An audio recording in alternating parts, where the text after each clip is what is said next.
The last of these attempts is important and a little bit complicated. Fanon was involved with some writers at the time that were part of a movement known as the Negritude Movement, which tried to affirm blackness as a virtue. And there was a kind of idea that there are specific virtues associated with being black. For instance, specific virtues associated with traditional African cultures. Virtues that have to do with rhythm and emotion. And you'll see Fanon reference those things in the later part of the chapter. For instance, that black people have a special relationship with rhythm, have a special relationship with emotion. They're especially emotional, and this is something that white people can learn from. Okay, so that idea was very compelling to a lot of black intellectuals. They were exploring that. They were exploring a kind of way that black civilizational history and black artistic history and musical history could be a kind of source for innovation moving forward, and that it could actually be a kind of leader of culture in the world in some way.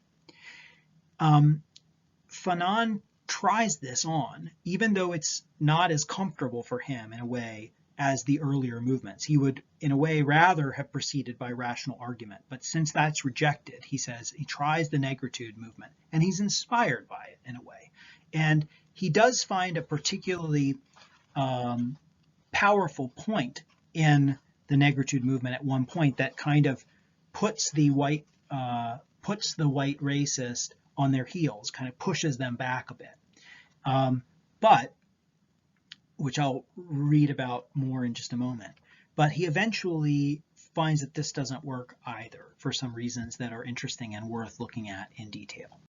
So Fanon writes on page 107, I am the world. I embrace the world. I am the world. The white man has never understood this magical substitution. The white man wants the world. He wants it for himself. He discovers he is the predestined master of the world.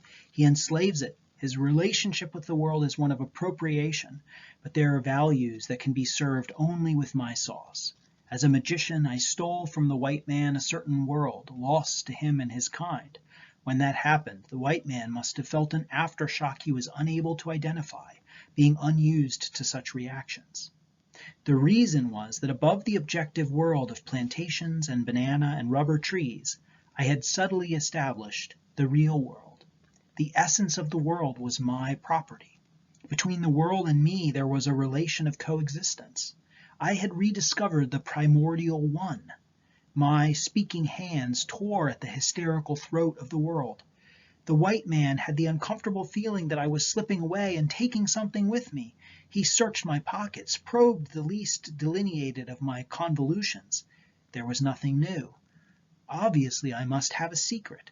They interrogated me. Turning away with an air of mystery, I murmured, and then Fanon recites some poetry from the Negritude movement. So this is the move that puts the white racist on their heels for a moment. What is the move? As Fanon describes it, the white man must have felt an aftershock he was unable to identify. So what's the move here? The move is to associate blackness with certain features of the human condition: emotion, intuition, rhythm, and to claim those things as especially black. This is in a way empowering, Fanon finds, because it means that he's able to claim that he has access to something that white people don't have access to. And he even describes it as like being in touch with the primordial one, a kind of mysticism, deep connection with reality through a kind of magic that white people don't have access to. But the problem with this, well, we're going to get to the problem with it in a moment. This in a way puts a wrinkle in the white-black racial dynamics, because now it looks like there's at least one place or area where the white person is not an effective colonizer, where the white person has not succeeded, or where the white world is not dominant, that the white world is in some way in a non-dominant position, a submissive position, or a weaker position than the black world. That the black world has a monopoly on mysticism, magic, emotion. That they somehow have those things in a deeper way, rhythm, right? So when you hear someone say white people can't dance, hey, say what you want about black people and white people, but white people can't dance and black people can. So that kind of idea that there's something distinctively rhythmic about black people is what Fanon is reporting on. And he's saying it is that kind of idea is actually empowering in a way in comparison with it's empowering in a way. But it has a problem, which is that for one thing, one problem with it is that it's presenting a kind of essentialism. It's not recognizing that emotion, rhythm, just like reason and science, are not specifically white or black phenomena. They're human phenomena. They're things that are part of human experience. No human being monopolizes or owns science, and no race owns science. No human being monopolizes or owns rhythm, and no race owns rhythm. So there's some kind of lie in it. There's some kind of untruth that actually contributes. It just presents another, it in a way adds another knot to be untangled in the white-black dynamic. This becomes clearer in Sartre's critique of the Negritude movement, which Fanon is concerned to respond to. And I mentioned before, this is very important and probably the most intellectually complicated part of the whole essay. So I'm going to spend a little bit more time on this than maybe some of the other things we've talked about. So Sartre had written a preface to a collection of writings from authors associated with the Negritude movement. And in this preface, he wrote the following, which is quoted by Fanon in the text we're reading. Sartre writes, "In fact, Negritude appears as the weak stage of a dialectical progression." By the way, Sartre is using Hegelian language here. So dialectical progression. The theoretical and practical affirmation of white supremacy is the thesis. The position of negritude as antithetical value is the moment of negativity. So basically there's a kind of dialogue of thoughts that Sartre is reporting on. He's saying the sort of first moment is, the first part of the dialogue is white supremacy. That kind of sets the context. And then negritude is a response to white supremacy that contradicts it, negates it, turns it on its head, basically responds to it. Okay, it's a reply, it's an objection to white supremacy or a reply to white supremacy. But this negative moment is not sufficient in itself, and the blacks who deploy it well know it. They know that it serves to pave the way for the synthesis or the realization of the human society without race. So what Sartre is saying there is that if anyone thinks about it, including in the Negritude movement, they don't really believe that there's an essence to being black, which involves rhythm and emotion and things like that. They rather believe that there's a devaluation of blackness, which needs to be responded to with a positive valuation to move to a condition where we no longer classify people in terms of race, and we recognize every human being as fully human, and we just interact with each other as humans. So thus negritude is dedicated to its own destruction. It is transition and not result, a means and not the ultimate goal. So basically what Sartre is saying in this preface is, what you authors are doing is great, but you and I both know that it's not the final stage. We're just on our way to, neither celebrating whiteness nor blackness, but just celebrating humanity. Now, Fanon's reply to this is very interesting. he thinks Sartre is basically, he accepts that Sartre is right here in a way, that Sartre has indeed described the ideal ultimate end goal of moving beyond the society with race, so moving to a society without race. But the problem is neither Sartre, and here I have to say I'm giving my own interpretation of this. This is complicated stuff, so treat this as my interpretation. I'm not necessarily saying that I've got all of this right. But I think what Fanon is saying here is that Sartre doesn't know what a non-racist society will look like. So when the authors in the Negritude movement are articulating a worldview that has blackness as a central, positively valued component, and are recasting world history in a way that includes African history, for instance, when they're engaging in an activity of affirming reality from a Black perspective in a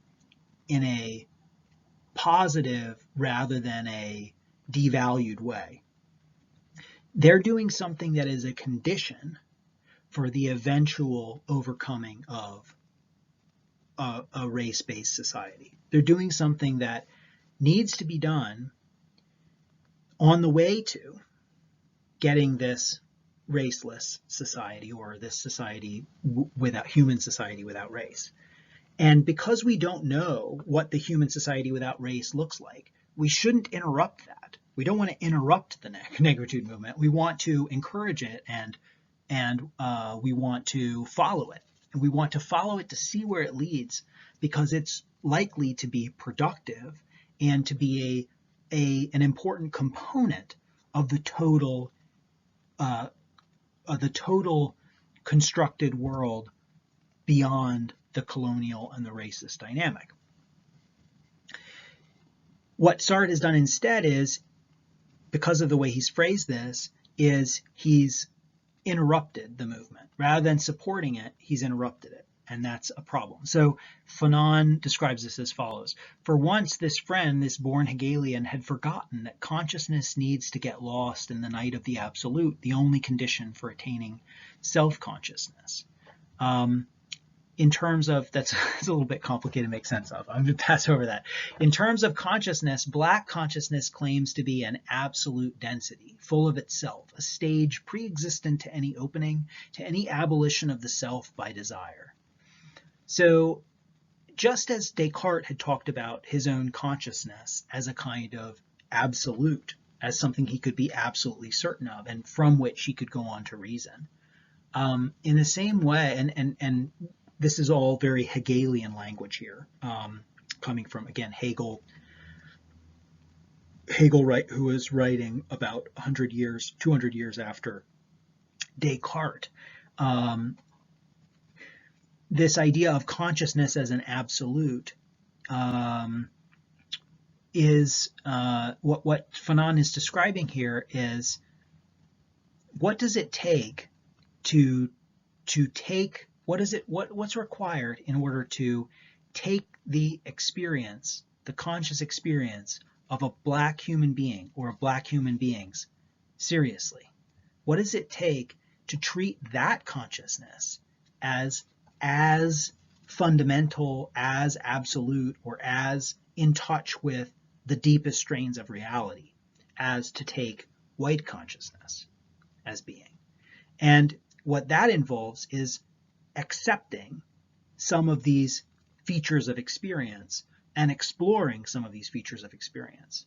Not just experience of the Black-white racial dynamics, but maybe experiences of specific Black human beings, just like the experiences of specific white human beings have been explored in history and in philosophy. So Fanon goes on to say, in his essay, Jean-Paul Sartre has destroyed Black impulsiveness. He should have opposed the unforeseeable to historical destiny. In other words, Sartre is saying, look, historical destiny will surpass you all. But what he should have said was, the future is unforeseeable, and what you're doing is helping to construct it, or writing the future. Going on, Fanon writes, the dialectic that introduces necessity as a support for my freedom, that is, the one that Sartre had described, where we appeal to the raceless society in the middle of somebody conducting a kind of exploration of an experience that is from a position of a subjugated race, or a consciousness that is that of a member of a subjugated race. It shatters my impulsive position. Still regarding consciousness, black consciousness is immanent in itself. I am not a potentiality of something. I am fully what I am. I do not have to look for the universal. So to try to put this in as simple terms as possible, I'm sorry I've struggled through it a little bit. It's complicated. I think the basic point here is we ought to have recognized that there is there's a value and a necessary value, even for the things that both Fanon and Sartre agree are the end goal, that there's a necessary value to the articulation of the experience of black consciousness, that needs to be articulated and spoken. There has to be like airspace for that. That has to be able to be talked about. And so Sartre, by describing it the way he has unfortunately encouraged people to shut up about it, which is not the right move to make. Well, that brings us to the end of this very dense and interesting text. I hope you've enjoyed reading it and talking and thinking about it with me. And I look forward to seeing your comments about it.